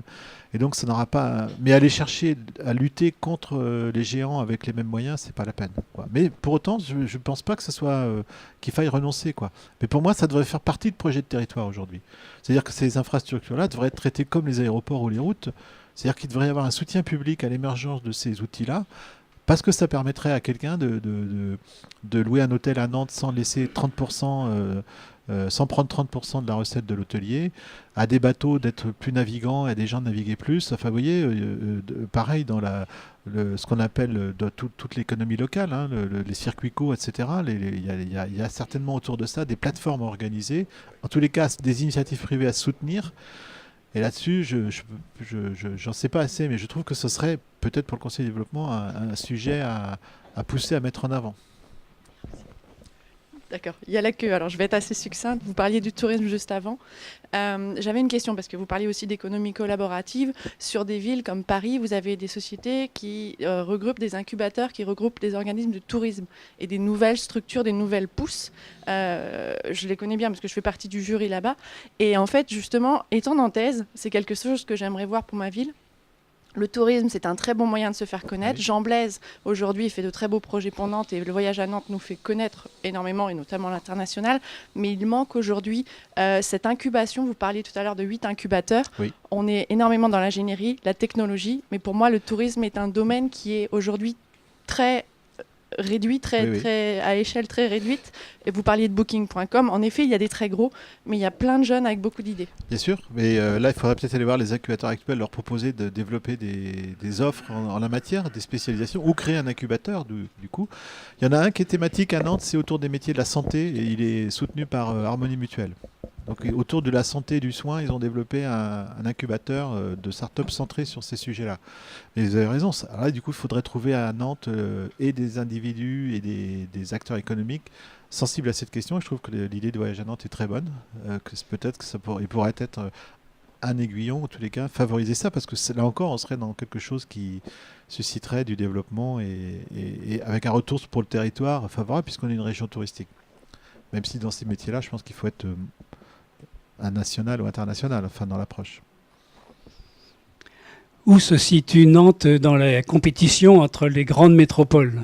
Est-ce que on est plutôt en progression ou en baisse ? Et puis alors, deuxième question, on n'a pas beaucoup parlé de la politique culturelle, enfin de l'atout culturel dans la vocation d'une grande métropole. Bon, si, on peut considérer que Yellow Park, c'est un aspect de la politique culturelle au sens large, mais est-ce qu'à ce niveau-là, enfin, qu'est-ce que vous pouvez dire à ce sujet ?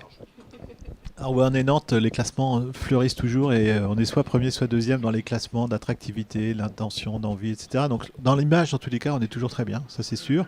Dans la réalité, c'est plus compliqué. Il y a des zones, des domaines où on est bon, d'autres on est moins bon. Je ne pense pas qu'on soit en déclin, je ne crois pas. On peut se poser des questions quand on voit que si l'aéroport Notre-Dame ne voit pas le jour, Rennes maintenant est à 1h30 de Paris en TGV, et Bordeaux est à 2 heures comme Nantes, vous voyez. Bordeaux qui a un fantastique potentiel aussi, patrimoine et une personnalité extraordinaire. Donc voilà, sur ces choses-là, par contre, on recule, hein, clairement. Si on rate le train de l'aéroport, c'est drôle d'image. Si on rate le train de l'université du futur, c'est dommage. C'est là où il se joue des choses très importantes. Alors après, j'ai pas de vision suffisamment comparée. Quand on regarde les indicateurs de l'emploi et la démographie, on est toujours bon. On est toujours leader, ça c'est clair. Enfin non, hors Paris, dans les villes qui poussent. Et celui que je citais tout à l'heure de Arthur Lloyd, là, de l'immobilier, Lyon et Nantes en tête sur l'attractivité des logements et des gens qui ont envie d'aller quelque part pour acheter un logement ou le louer. Ça veut bien dire que la dynamique demeure, quoi. Et la démographie, c'est quand même le premier moteur. La démographie, pardon, c'est le premier moteur économique. Hein. Il faut jamais l'oublier, quoi. C'est-à-dire que les hommes sont des richesses d'abord, quoi. C'est important. Oui, non, juste je reviens sur les plateformes numériques et le tourisme. Attention quand même aux effets pervers de certaines d'entre elles qui pourraient déstabiliser un marché de l'immobilier locatif. C'est déjà le cas dans certaines villes touristiques. Il y a des articles qui sont parus récemment sur l'impact de plateformes type Airbnb dans des villes comme Venise, par exemple, ou Paris. Attention qu'à Nantes, il ne se passe pas la même chose, parce que je suis quand même très très étonné de la facilité avec laquelle on loue aujourd'hui son... Alors quand c'est son propre appartement, ça va, mais quand on aménage des appartements un peu partout dans la ville, uniquement dans le but de les louer via une plateforme numérique, ça pose quand même un sérieux problème, y compris social à terme. Bien sûr, mais ça veut dire que tout ça a besoin de régulation comme le reste. Hein. Oui, tout à fait. Il y a des règles qu'il faut respecter et ça va venir, je pense. J'espère en tout cas. Parce que ça apporte aussi des sacrés services. Oui, merci. J'aimerais rebondir en fait notamment sur ce commentaire-là. Donc Jessica Boguit, responsable économie à l'agence d'urbanisme, et je vous remercie de nous avoir cité plus tôt. C'est une mine, là, Laurent. Effectivement, la question d'Airbnb, a priori, on pense à Airbnb sur la question du tourisme, mais effectivement sur le marché du logement, c'est quelque chose que, en tout cas au niveau de l'agence, on va essayer de suivre et d'observer dans le temps, parce que ce sera peut-être pas aussi phénoménal que ce qu'on peut observer à Paris, parce que le marché est peut-être moindre, mais c'est un vrai sujet. Je voulais aussi rappeler que sur la question du numérique, le fait qu'on parlait d'Uber tout à l'heure, mais Uber est endetté, et énormément endetté encore à l'échelle mondiale, donc c'est pas un modèle qui est pérenne pour autant.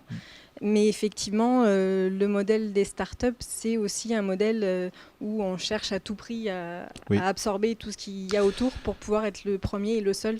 Vous avez parfaitement raison. C'est-à-dire qu'effectivement, quand on parle de numérique, on pense tout le temps aux startups, mais ce que je voulais dire aussi tout à l'heure, j'ai peut-être pas assez insisté, c'est que l'enjeu numérique, il est dans les boîtes importantes du numérique, où là, les recrutements, c'est par centaines. Et puis, il est dans la transformation numérique des entreprises existantes. C'est là que se joue l'enjeu principal et que se joue la vraie bataille. Alors, les startups y contribuent, hein, bien sûr, mais vous voyez, j'ai parlé de MyScript qui a été racheté par un fonds américain. Il y a des belles startups à Nantes qui un jour seront peut-être également rachetées, etc. Alors, c'est le territoire qui aura investi, qui les aurait fait pousser, quoi. Donc, attirer des géants du numérique, enfin des grandes sociétés numériques, est aussi toujours important. Et quand tu as Uber qui est endetté, c'est vrai, c'est clair. Donc, ça veut dire que soit il y aura une sanction par la faillite, mais il y a c'est une autre plateforme qui viendra, qui trouvera un modèle, mais on voit bien que le modèle fonctionne. Enfin, moi, récemment, j'ai voulu prendre un taxi à l'aéroport de Nantes, et parce qu'on avait des bagages, etc., le taxi nous a regardé, nous a dit non.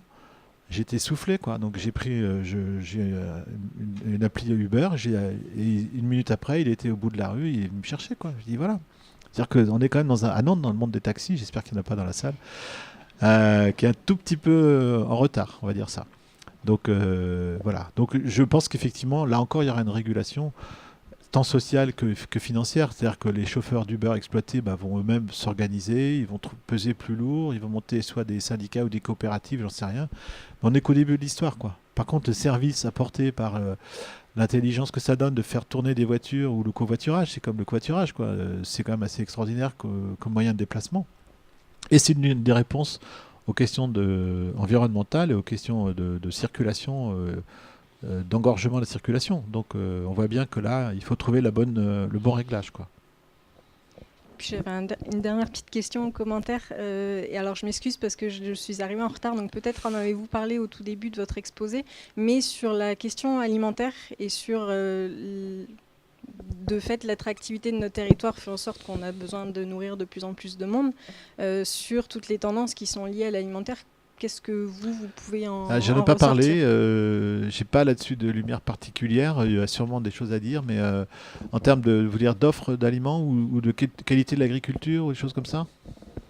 De tout finalement. Alors, vous n'aimiez pas le terme d'écosystème, mais finalement c'est tout cet écosystème en place localement. J'espère que par exemple, j'espère que j'en ai pas parlé dans les grands projets de la métropole, que le nouveau mine sera l'occasion de faire valoir une agriculture locale bio, intelligente et pas seulement.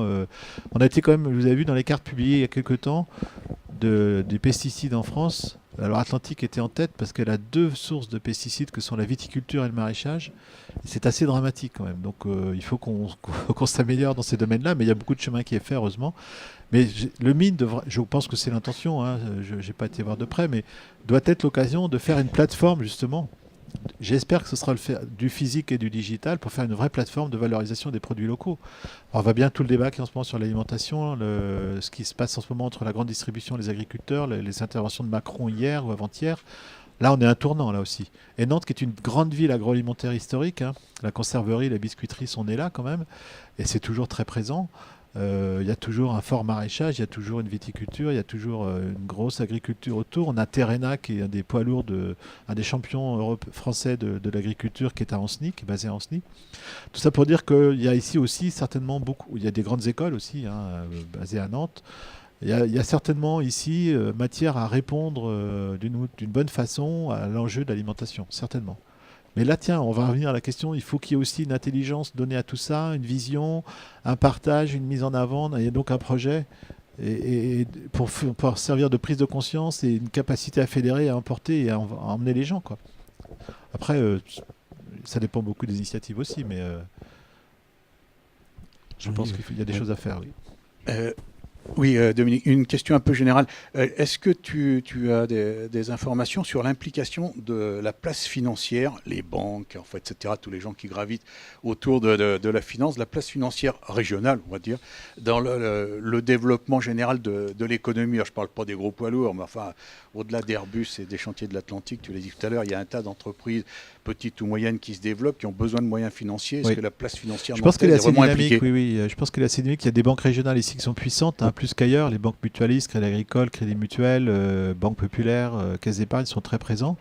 Voilà, il y a une place financière, Nantes Place Financière, une association qui existe, qui est assez dynamique, hein.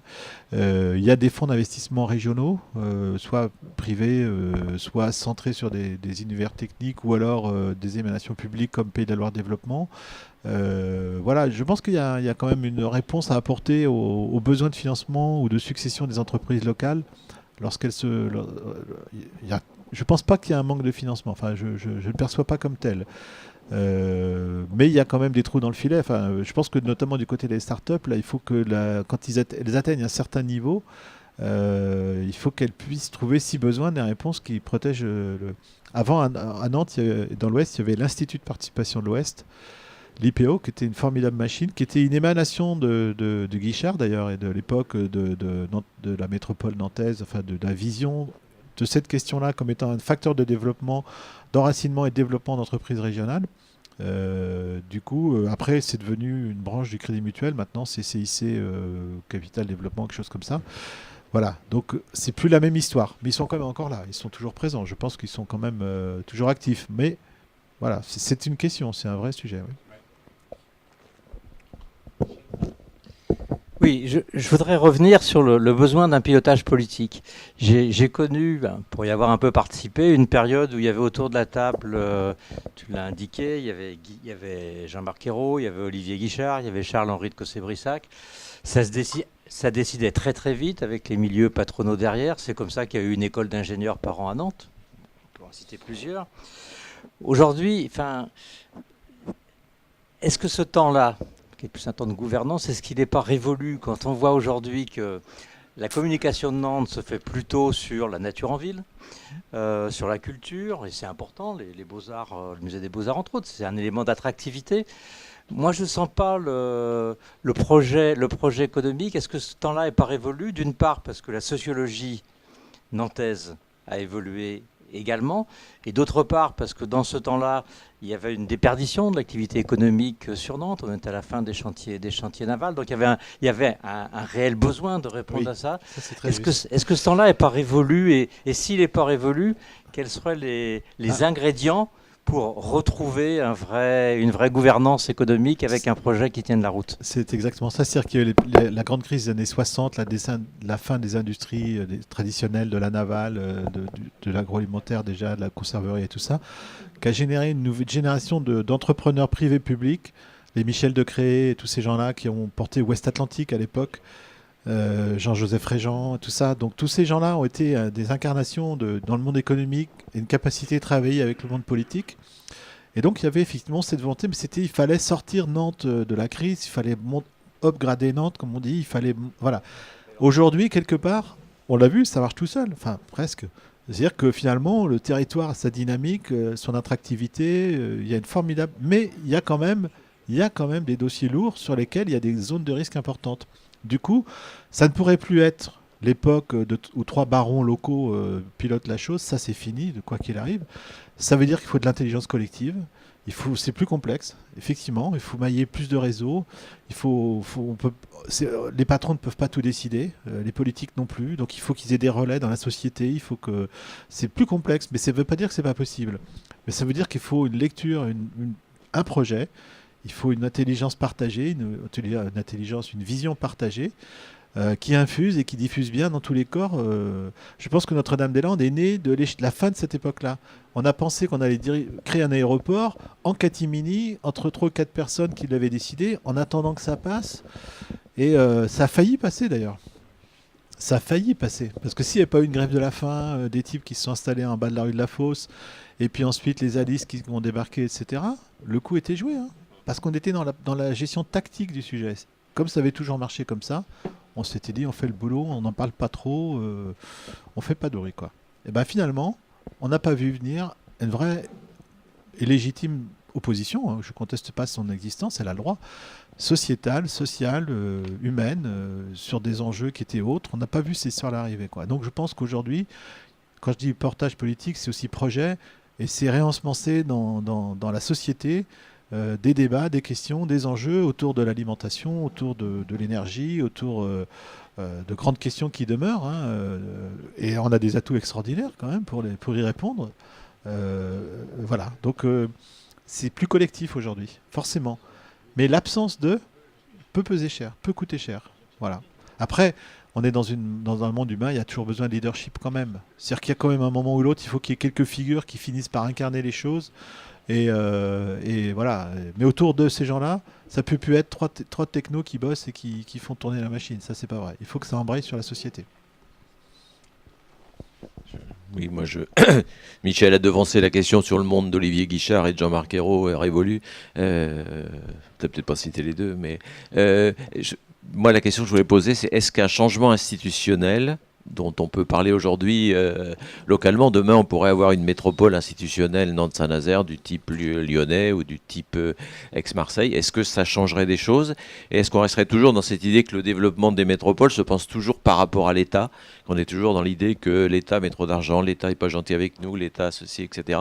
Et donc le renforcement des métropoles peut aussi renforcer leur propre autonomie. L'exemple du stade est aussi une manière de... Oui. On n'a pas attendu un plan grand stade, des choses... Est-ce que un renforcement institutionnel changerait les choses? Oui, je pense que si tu penses à l'élection au suffrage universel des conseillers, au niveau de la métropole, c'est ça par exemple? Entre autres, oui.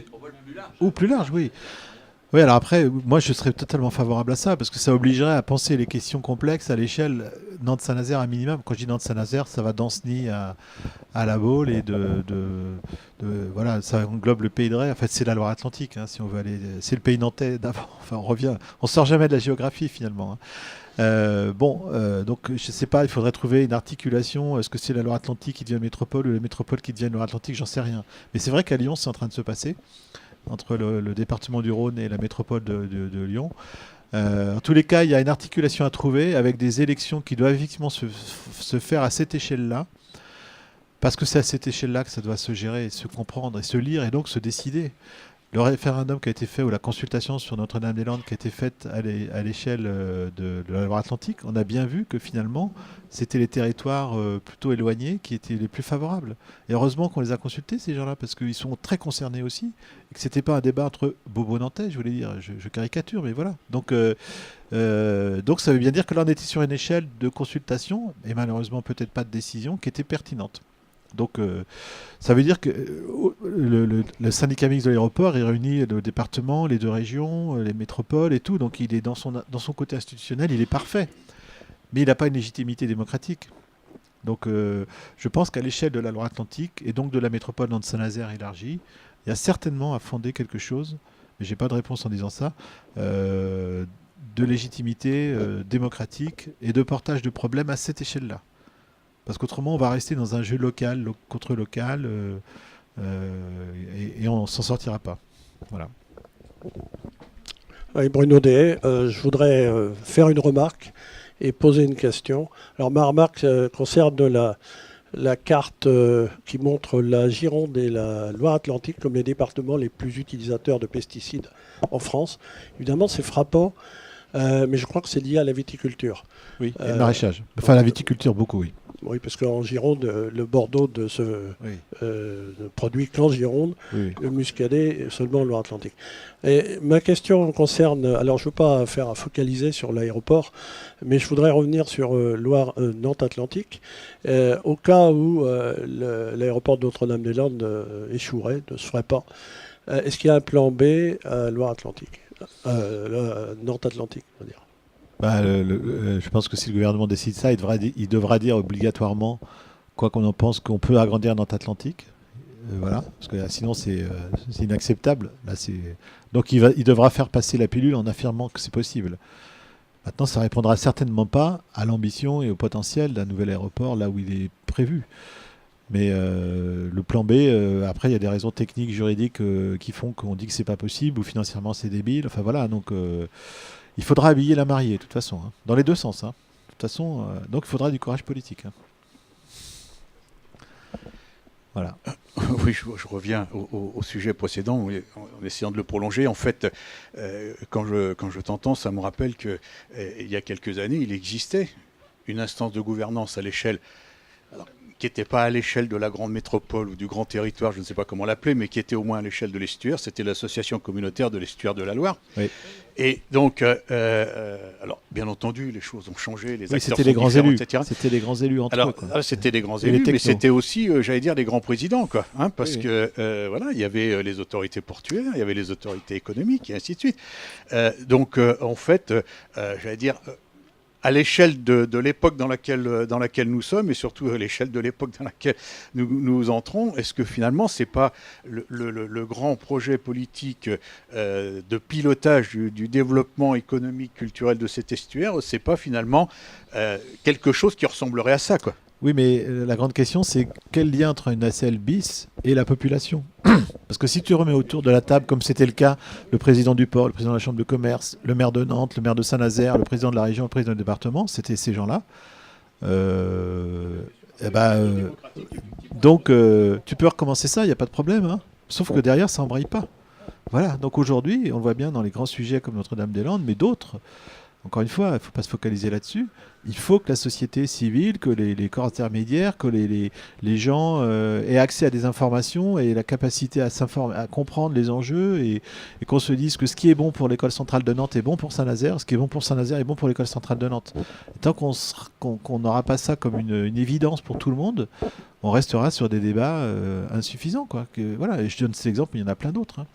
Donc après, c'est à la métropole nantaise de porter ce discours, de faire preuve d'abnégation aussi, mais elle le fait, hein, d'accepter que ça se passe ailleurs que chez elle.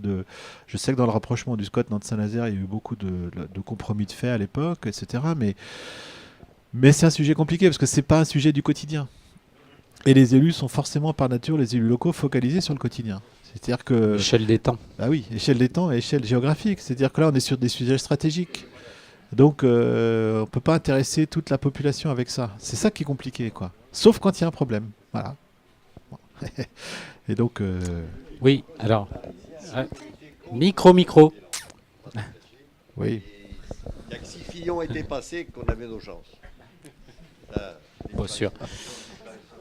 Il y a une autre main qui s'est levée à gauche, Michel Romanet.